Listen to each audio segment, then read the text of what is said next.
Morning everyone, and welcome to the first of our AM coffee morning sessions. For the first session, we just thought it would be nice to get a few people together from different corners of the industry and really just sort of take stock, take a minute and have a chat about where we're at the moment. So joining me today, we have Vicky Eldridge, Consultant Editor of Aesthetic Medicine. We have got Phil Elder. Phil is co-founder of RSZ Group. The company has an accountancy arm which works with aesthetic practices to provide accountancy services, tailored bookkeeping, payroll services. We've also got nurse prescriber Emma Davies, who has been in aesthetic medicine since 1998. She's clinical director of Save Face, vice chair of the ACE Group, and a practicing aesthetic nurse at Horrington Clinic in Somerset. Richard Crawford-Small, who is founder of Aesthetic Entrepreneurs, specialising in helping aesthetic businesses build meaningful relationships and convert these into sales. And then last but not least, Dr. Sophie Schotter, who is medical director and founder of Illuminate Skin Clinic in Kent. Sophie KOLs for several aesthetic brands, including Allergan, Skin Better Science, and Venus Concept. So let's begin, have a chat. Vicky, would you, over to you. Yeah, hi, thank you, Georgia, and hi everyone. Thanks for joining us this morning for our first coffee morning. I guess we're going to start by asking each of you just to tell us a little bit about how your working life has had to adapt and change over the last few weeks. And Sophie, I know you've just come off of the night shift, is that correct? We're going back into the NHS. So we'll start with you. How have you had to adapt your working life during this time? Well, I guess for me it's been twofold. First of all, my clinic. Obviously we can't operate clinics as we normally would, and it doesn't feel, even if we were able to, it wouldn't feel right. I just don't feel comfortable with that. So we shut the clinic doors about, coming up towards 2 weeks ago now, and we've repurposed the clinic to a not-for-profit private GP service. So we are mainly over Zoom, but in person where needed, with 2 GPs and myself as appropriate, supporting people who can't get their usual medical care through the NHS. So that's starting to get busier. I'm also doing a few remote skincare consultations, but as you said, my background is in intensive care medicine and anaesthetics, and so when it became clear how bad things are potentially going to get, I felt I had I didn't feel knowing myself, I couldn't sit back and watch. So I've returned to the ICU at my local NHS hospital, and I'm on the rotor already. I guess that must be quite intense. It's interesting.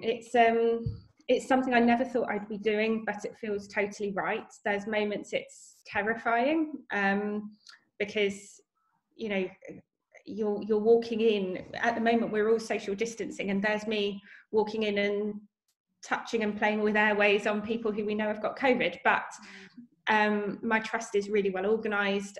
We've got, at least at the moment, good enough PPE. Not perfect, but good enough. And yeah, so it's interesting. And night shifts is weird. Yeah. That was the things I loved leaving behind. Yeah. Are you finding that it's quite, did it feel quite natural to walk back into that setting and find your feet again? Yeah, it's a bit like riding a bike, I think. A lot of the skills, the skills just feel like they're still there, actually. And what I did for the first 3 shifts was worked with a colleague who I've stayed in touch with. He's a friend. That helped me get back in the saddle. And then this week I've been on nights essentially on my own, but there's a lot of us around. So as of next week, there's going to actually be a consultant on site all the time, potentially up to 4 consultants on a night shift, plus those of us on the reg rota. So there's a lot of bodies around, so it's not like we're being left to fend for ourselves. But yeah, it's all just come back to me like I'd never left. Obviously the right thing to be doing. Feels it. I think that's all I can go with. I mean, it's on the one hand, it's strange thinking. I kind of assume, I have to assume I'm going to catch it at some point in the environment I'm putting myself into. And that is slightly scary given the fact that in intensive care we see a bit of a skewed picture. We're definitely seeing more of the young ones coming through. So on a personal level, of course, there are times I go, but just calm myself down. I think it's a healthy anxiety to have at the moment, because it means I'm taking extra measures to stay safe. Yeah, definitely. I have an obsessive come home from work regime, which is why I look a bit bedraggled, but it does involve literally getting straight in a shower, which I've left the door open to before I left the night before. There's a jug of bleach ready to dunk my phone into, and I am being very paranoid. So Richard, coming over to you next. Now you must be seeing things from kind of two sides, I guess, is the adapting of your own business to this situation, but also running the aesthetic entrepreneurs. You must be seeing a lot of what's going on with businesses across the industry. So how have you had to adapt and change, and what's your kind of insights? Yeah, it's especially the pivot from aesthetic entrepreneurs hasn't been too bad, because we were pretty much a digital business anyway. What it has done is made me push all of the plans I had to go kind of fully digital by the end of the year. It's just brought them forward. So we have our kind of twice yearly event, the GSD days, which we had to cancel. But in 3 hours, we managed to kind of repurpose it and turn it into an online program with different webinars, basically using kind of Zoom as a platform for it. And it worked really, really well. So from my point of view, that you say pivoting the business wasn't too difficult. The challenge has been working with clients, because obviously now the doors have closed. So when the doors closed, your ability to generate revenue ends. So it's been working with, also then that kind of splits into two different types of people. You've got furloughed workers and the ones who are non-furloughed. So it's been a challenge working with, say, furloughed workers, because obviously, they're not supposed to be able to do anything. So it's kind of business development, business planning, looking what's happening when the doors open and they can, get back out and work. But the non-furloughed, it's actually been how we can help move their business online, or as much of it as possible. Those who have essentially skincare ranges are a little bit further ahead, because skincare companies are still delivering, or now, looking to deliver to the end client. So it's been a kind of three-phase process of one, kind of understanding what the current situation is, a lot of kind of calming people down a little bit when the sort of, the mind is going absolutely mental. There's a lot of fear, a lot of uncertainty. So calming them down, first step. So once people have calmed down a little bit, then we can kind of start to use a bit of creativity to look at, well, what's the business structure? How does it work? What's the marketing platforms like? And actually bring, say, the entrepreneurial aspect to it. And then obviously the third stage is, well, how long is this going to carry on for? How long do we have to do this for? And that's where actually bringing sort of Phil into it. Phil's been kind of involved with the aesthetic entrepreneurs as well, to look at those business structures and, financial, legal advice, well, support rather than advice, support. Because I hear the word unprecedented a lot, and it's kind of I suppose two words that are now dropped into my vocabulary: unprecedented and furloughed. Yeah. I didn't use either of them. I didn't even know what furloughed meant before this. No, you're right. Yeah. So you're kind of like, no, someone will explain this to me at the end of all of this, what that actually meant. Yeah, it is this, unprecedented, and from that, no one really knows kind of how long it's going to go on for. We've got best guesses.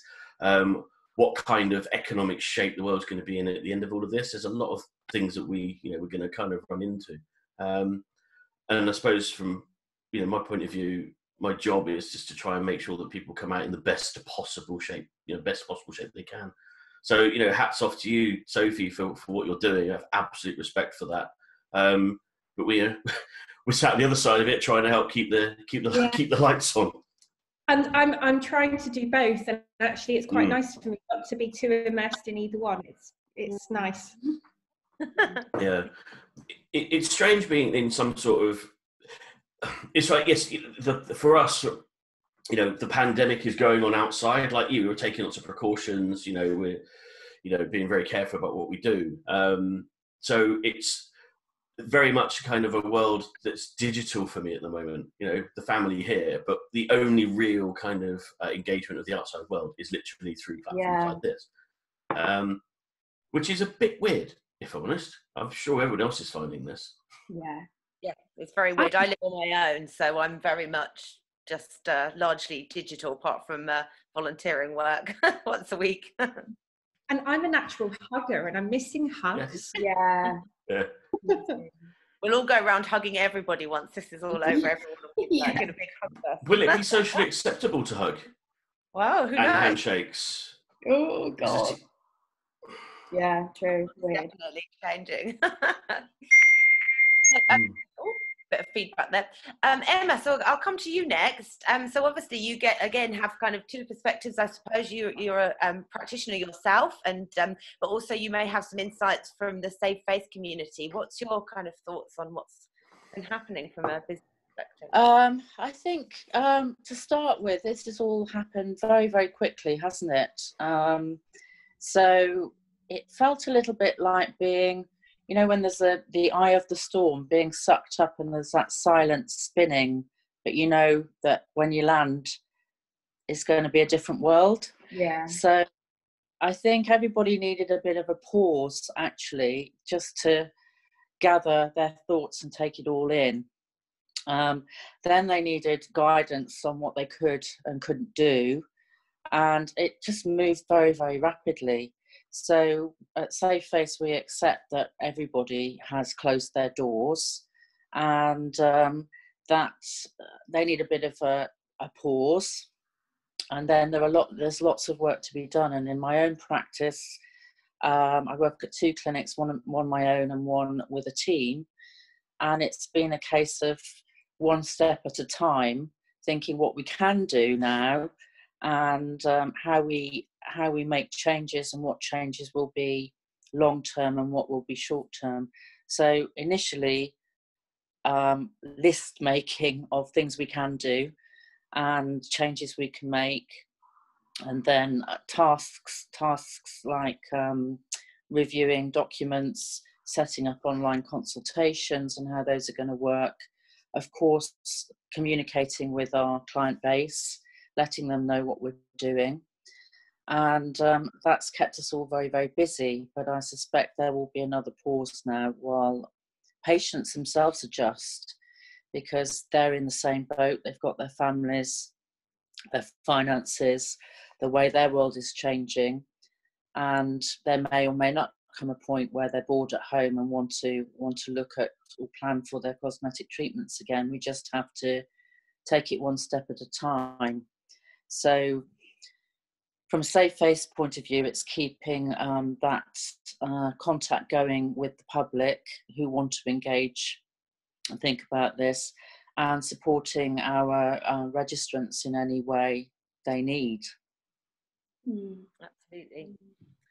Okay, Phil, I'll come to you next. And again, like the others, you've got a kind of different insight from two sides. I know that you, your wife runs a clinic and is a practitioner, and but you have all the financial kind of expertise and insight that you do yourself. So you must be inundated with people wanting advice at the moment. Can you give us your thoughts on how you've had to adapt? Yeah, sure.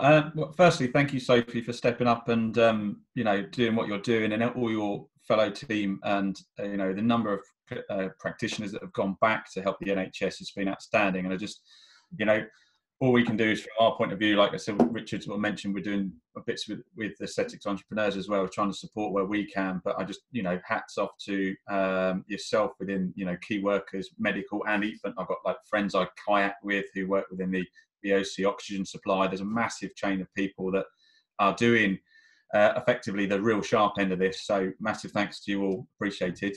And to go back to your question, Vicky, really the kind of changes, I suppose, because I've got the clinic side of things, which is effectively, on pause, for want of a better word. I've got financial brokerage, and then an accounting practice, and other businesses sort of on the side. The accountancy practice has very much been taking the kind of core values, which is our family driven. We've got a great team, and we're sort of all, bless our whole team, we're working probably longer hours than they would do normally. because effectively the government comes out and says an announcement, this is our intention, but then you were having to wait for the mechanics to kind of creep in. So there's an announcement, and then there's about sort of 48 hours of people leaping on the phones and all over social media looking for the answers of how does that actually gel and connect into their business. And the government's obviously trying to play catch up with the various schemes and systems in place. And then that filters into local government. You know, you take the grants, for example. Some people have had paid out 2 weeks ago. Some people are still kind of looking at how they apply for, etc. So that sort of side of things, we were fortunate in our business. It was very much cloud-based anyway. It was a case of grab your stuff and head off home, and everybody's working from home to support that. But I think we just take that kind of point about the community. So whilst people like Sophie and people in the NHS are standing up to support, you know, in a physical sense with the sick and the ill, you know, we need to take that look across the board and be a community there ourselves to support each other where we can and do what we can. And I'm hoping sort of on a bit of a kind of greater being sort of point that this will put a greater sense of community back into the world. Because there is obviously, you know, within business specifically, there's a competitive element. There's so on and so forth with, you know, competitors locally within your marketplace or nationally, etc. And that dog eat dog world. And I'm hoping that this will kind of put a point of view that there is a greater community spirit, and then try and realign some of that stuff. And I just, you know, all we can do is try and support our clients, and even people who are not our clients, just reach out, you know, from that and help those people, because we've got, you know, reports of people who are, you know, can't get hold of their accountants, can't get hold of their finance team, not getting their questions answered, are confused by, you know, various, you know, you mentioned like furlough, for example, you know, some of the jargon, some of the terminology isn't in, you know, people's normal vocabulary. To be hand on heart, it wasn't even really in mind to be started with. So we take what we can, digest what we can from it, put that out as much as in layman's terms to our clients and the greater communities and the aesthetics communities, pure and simply to be there to help and support. And then we just need to ride that storm out from a personal point of view and a kind of company ethos point of view together, and see where the world leads us in the future. My kind of gut feelings on it, okay, no crystal ball, there's no statistics. This is a gut feeling that this is, whilst everybody's, I think, taken the kind of attitude initially of there's a light switch off and then there'll be a light switch back on, I think the term is going to be longer than people initially thought, and that the buying habits of people and the consumer habits of people are going to change. You know, like Emma mentioned, people's families are taking an impact from a financial point of view. People's priorities are shifting and changing, you know. So this whole kind of element, we'll see that we'll have a different client base, I think, moving forward, and a different buying concept moving forward as we come out the other side. And then that's really a case of identifying, which I know Richard's been very great with the aesthetics entrepreneurs people and team within that, identifying that kind of potential trends within the industry and the market changes within the industry, and being a bit adaptable and flexible. And I think the key here is to be as adaptable and flexible as you can, be as proactive as you possibly can, because it's very easy to just get caught up in the reactive. What do I do now? What's hit me sideways? And also, when you can, just take a bit of time out. Like Emma said, you know, just take some time out to think about what was your core reasons for all of this, and how can you now turn a positive. I'm a massive positive thinking person anyway, but how you can take this opportunity to go back to what you core set up your business for, and then reach out to the community and support each other in that sort of drive forward. And on that, obviously everyone, you know, you're all taking on a lot at the moment from the people you work with, families, just everything that's going on in the world at the moment. Anyway, we all take it on, and it impacts us. So what's everyone doing just to help them cope at the moment and sort of stay sane, look after themselves? Sophie, let's come back to you. What are you doing to get through this on a personal level at the moment? Well, there's all the little things, like making sure I still take time for self-care. I meditate, so I'm making sure I still meditate at night. Actually giving myself me time, because with things like Zoom, I was finding actually there's no boundaries anymore. My home isn't my home. But the other thing I've also done, I know that in the coming weeks, especially in my job, there's going to be some very, very tough ethical and emotional times ahead. So I also know that I can't afford to come through the other side of my NHS stint and emotionally crash and burn. I've got to be ready to run with my business again. So I'm actually having some weekly Skype counselling from the moment things start to hot up to hopefully help me process some of that emotional burden. I'm a softie, I'm an empath, and there's going to be some really difficult decisions and times ahead which are going to not sit easily with me. And so I'm trying to be proactive. Sorry. No, but it's having that self-awareness, I guess, isn't it? And knowing what you're going to need to help kind of get you through it. And I mean, I'm not deluded enough to think there won't still be emotional impact and so on. I'm just trying to balance everything out and get through it as best I can. And I've got a great friendship and family circle, so making sure I've got plenty of FaceTime and Zoom time with them, but also enough time for me, and also trying not to unload too much of the work emotion onto those around me, because there's a lot of people who are quite scared at the moment. And I think it's important people know what's really going on, but also not too much. So it's good for me to have someone who's not connected to me who I can offload that onto.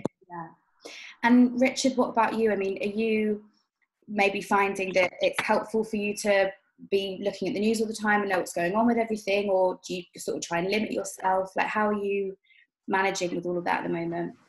Yeah, it's you make a great point. I think Sophie, who's saying that a little bit of knowledge is good, but too much is just it's dangerous. And I tend to immerse myself quite deeply in things. So obviously, when this all kicked off, I was watching the news constantly. I was on social media constantly, looking at different opinions, etc., etc. But then eventually, you find your place in all of this, I guess. And as Phil sort of said, my view on it is trying to understand the economic and the commercial mechanics of what's happening, the medical aspect of it, and it's outside my scope of knowledge in a sense. So I sort of stick to swim in my lane in a sense. So I've kind of really dug into all of that. I have quite an extensive reading list over here. Literally, this came from Amazon in the last week. That's my reading list for this. I've got time, so it's opportunity to really rethink the business, rebuild the business, look at how other people's businesses are structured. So when we do come out of this, as Phil said, it's going to be bumpy. On a global scale. The great thing is this is a sector that tends to be quite resilient to this, but also bounces back quite quickly. The last couple of recessions have proven that. So I don't think that will change. I think you're absolutely right in that the client base will change. Who still has money at the end of all of this? We'll see who's still got jobs at the end of all of this. It's looking at all of those different things. From a personal point of view, I've worked with a mindset coach for a couple of years, so have regular conversations with her, and hitting the weights like I'm on a 20 stretch in an American penitentiary, I think is the other one. Because there's not, but also I think spending time. It's me and my kids and the family are under the same roof for. God knows how long. So we've all got to learn we've all kind of got to learn a different skill of how we interact with each other. I've got teenagers now, not young, and a couple of younger kids. So everybody's having to find space, respect. So everyone's learning slightly different skills. It's definitely shifting sands. I mean, we think, my kind of thinking 90 days, but it could be longer. That's, I think maybe I'm just hoping, Trump's hoping it's going to be done by Easter. I think he's being very optimistic, but, I think the important thing with I agree with you, it's going to be longer, but imagine if at the beginning he'd said we're going to have a 6-week lockdown or a 3-month lockdown. everyone would have completely freaked out. So I actually think how they've played it is wise for all of our mental health. Just step by step, get us used to it. Yeah. Emma, what about you? How are you dealing with the kind of the uncertainty and just managing this on a personal level, and perhaps the people in your life and how your living situation's changed and that element of it all? Well, I'm used to working from home because I do that 2 or 3 days a week anyway. I live alone, so I don't have, the positives are, or the negatives are, I don't have other family members in the house to navigate. And I'm quite comfortable with my own company, so I'm not spinning out feeling lonely. I think the last 2 weeks have been a bit chaotic and out of my comfort zone, because I like to manage things in an organised way, and I've just had to go with all of the external communication from the people I work with and from family and friends, which has been lovely to have that contact, but it's been a little bit overwhelming and has felt out of control. So the first week was quite emotional, trying to just take it all in. And then the second week, I was trying to wrestle some organisation into how my time was being spent. And it was very, very long days. And now I'm starting to think, well, how am I going to partition off work and personal and seize this as a positive opportunity? And it's a positive opportunity to do all of the jobs that there was never time for before, and plan for the future in a different way. And I've got plenty of jobs to do on my list professionally and projects to work on.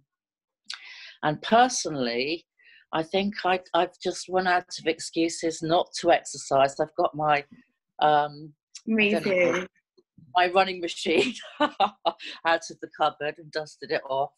And I'm trying to do that a bit once a day and get out and have a walk, do some spring cleaning type jobs in the house. So I'm taking it as this is extra time, and I've got to use it constructively in a way that's going to make me walk out of this as a better, stronger person and get a lot of stuff off my plate so that I can make room for the work ahead.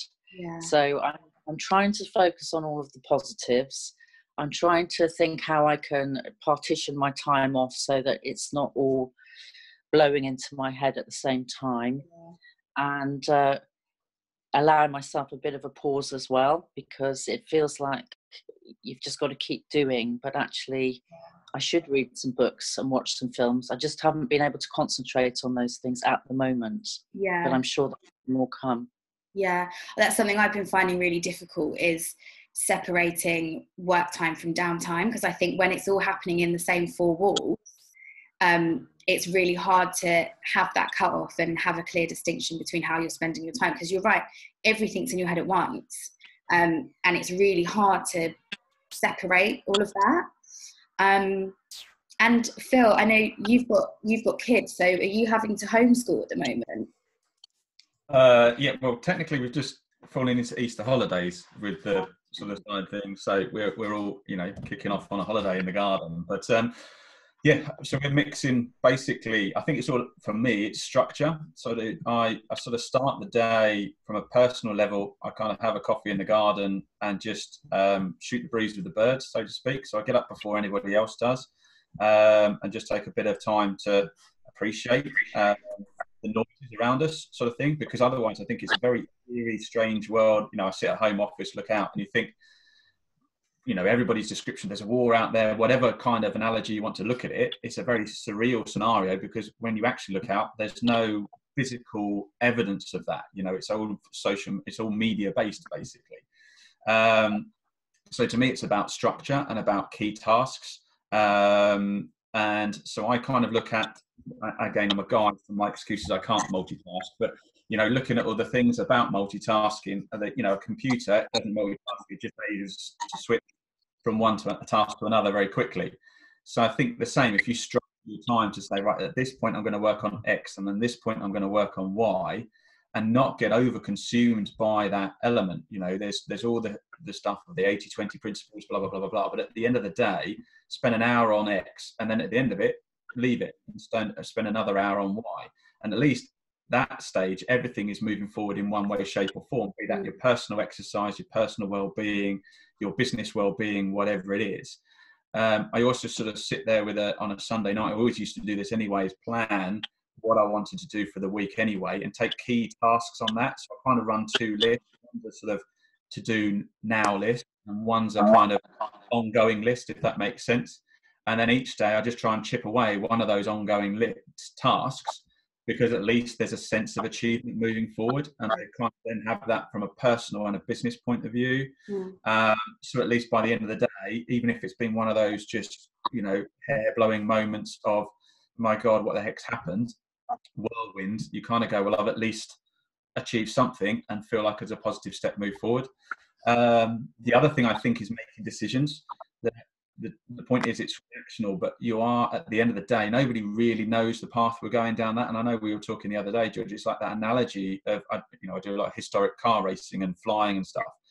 The point being is you're going into a corner analogy. So, you know, even if you're driving your car down the road, if you don't make a decision, you don't go around the corner, you just go straight to the fence behind, you know, head, whatever it is. If you make the decision to take that corner, be it right, wrong, indifferent, if you take it too early, too late, whatever, you might have a minor bump, but you're not going to have a complete accident. So the point being, at least make some form of decision in whatever you are doing to move forward. You know, and at least that way there is a continual, you know, progress being achieved. I think as well, stifling down the places that you take the information from. So choose your relevant channels. So if you're kind of going, whatever it is that your focus is on, so like Richard said, you know, the non-clinical side, but the business support side, or whatever it is, just choose one form of media and listen to it. And if that's the one you trust, go with that, rather than getting confused and mixed with everything else. And just checking in with that place and keep asking those people, because they're going to explain to you and share with you as like-minded people, which you're going to connect with and gel with on a personal level. And then, yeah, from a personal point of view, I kind of embracing the fact that I'm with the kids. So the homeschooling, you know, I've realised my grammar is worse than I ever thought it was. But, you know, I knew it was bad, but now it's taken it to a whole new level. But I kind of embracing that thing of going, you know what, everybody sort of says, oh, it'd be lovely to have more time to do. Well, take it, do it, have the time with your kids, you know, and bonding with them and sharing that time with them. And then also, like Sophie said, having that kind of personal time to lock out in whatever it does. So, you know, we've set up virtual pubs and things. We've set up virtual kind of meetings with different groups and things. I do stuff with the school now as well. So I host a webinar with all the school kids, so they get a chance to communicate. I mean, that's, to be fair, they just shout at the screen, but it you know, at least creates that sense.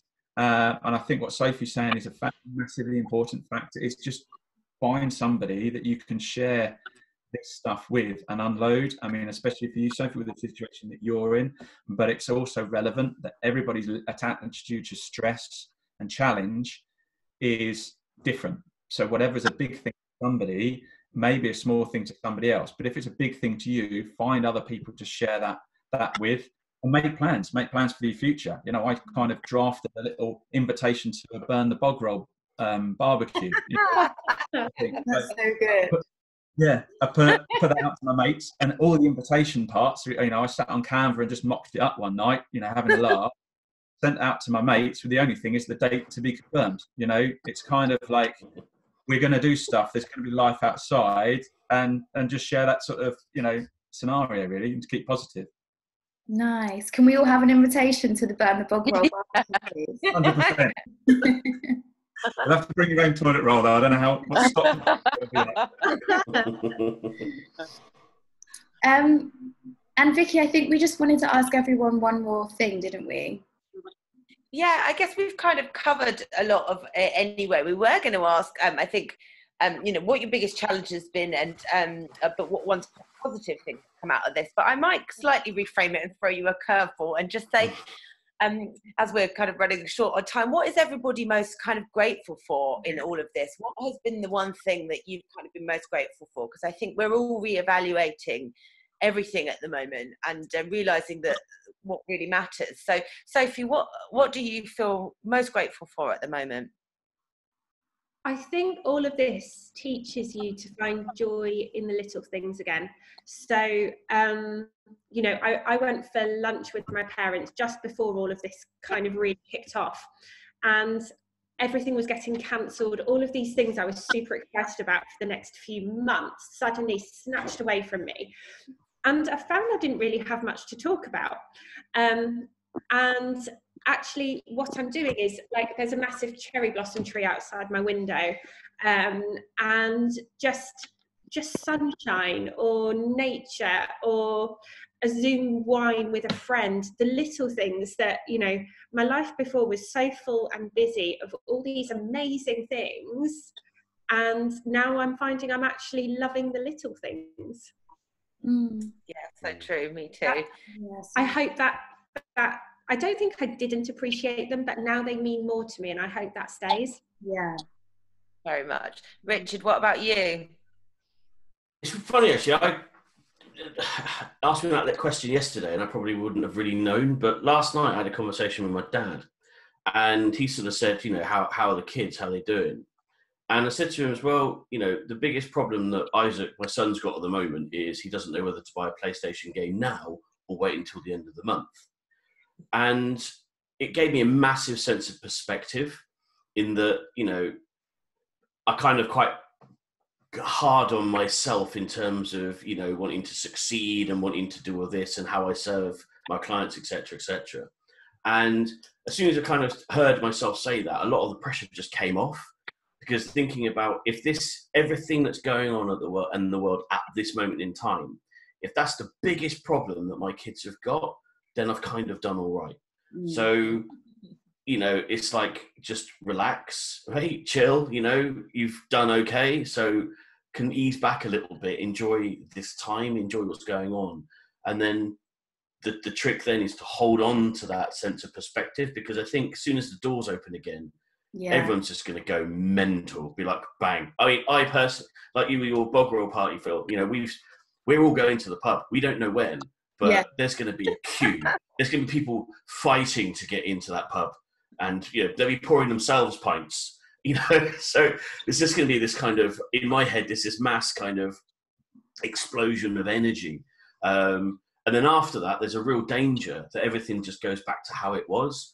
And it's making sure that, you know, we hold on to the things that we kind of are valuing now, thinking that's quite special, and trying to carry that on. If we all do that, then, you know, there's every chance that we might have a slightly better world at the end of all of this. Yeah. Okay. Emma, how about you? I've counted so many blessings, and that's kept me positive generally. But I think the biggest thing that I think about is that this is like a kind of Control-Alt-Delete on all the previous drivers in our society, and it is going to change the world we know it in so many ways, and hopefully more positive than negative. So it's going to be a bit of a reboot for a lot of people, lucky people that can reboot. And I'm anticipating there to be lots of positives that come out of this in the new world that we're going to be living in post-COVID. Thank you. And finally, Phil, what about you? I take a thing from Alex Anardi, who was a motivated ex-Formula One driver, had a bad accident, lost both his legs in it at the prime of his career. And there's an interview with him that said, "I'm the same bloke, only lighter." And I thought, what a beautiful kind of description. And I think this kind of element of success, you know, while social media is a marvelous thing, you do get a kind of picture about, like holiday brochure, they show you a beautiful hotel but miss out the building site that's next to it. And I think this whole sort of scenario of the realization of what's core in people's values is that if you have health, You know, if you have health, you have opportunity. If you don't have that, you know, you don't, simply put. I think I love what you're saying about, you know, what is your level of success, where historically everyone's kind of going, what car is it you drive, what house is it you live in, what's your turnover, your business, blah blah blah. Yeah. What is actually true to you? Are you achieving what is in your goals? And I know, sort of, Rich, you've been working with loads of people on that, and I love what you're saying about, you know, his kids. He's achieved massive thing, because that's the biggest issue his son's got. So I kind of taken the positive thing about the, you know what, if my family stay healthy and safe, then that is it. That is the core. And then the rest of it, we can, you know, pick up the pieces afterwards. And in the meantime, again, we're, you know, resonating whatever everyone's been saying, and we're just a second ago, you know, hopefully we come out of this a greater community, a better place to be. And, you know, the support already that has been shown, community spirit is starting to come through, and it's great. And I'm hoping that continues moving forward, really. Yeah. Fantastic, thank you. Well, thank George, you. what about you? What am I grateful for? I was just thinking, I'm so grateful for my housemate. And I've been friends since uni, so ages, and we live just the two of us. And I'm really, really grateful for her. Just, yeah. I don't think I'd be getting through this if it wasn't for her, to be honest. I don't know if she's listening. I'm going to have to tell her that later. Oh. But yeah, no, I'm really grateful for her. She's wonderful. What about you, Vicky? Yeah, much like Sophie, for me, it's been just reappreciating the little things, because up until you know, all of this happened, everything was, you know, we had Aesthetic Medicine Live, everything was crazy, we were really busy, and I was starting a new phase of my work, and everything was just kind of, I'm one of those people who keeps really busy in order to not have to kind of sit around doing nothing. So I had classes, and you know, like things that I was involved in, book clubs, and every minute of the day is filled with doing stuff.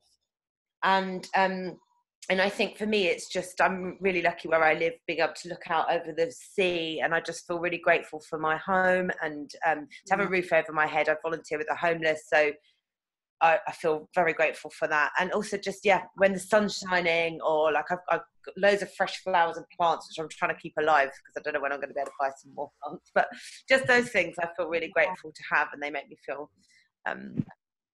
very lucky. Yeah. Absolutely.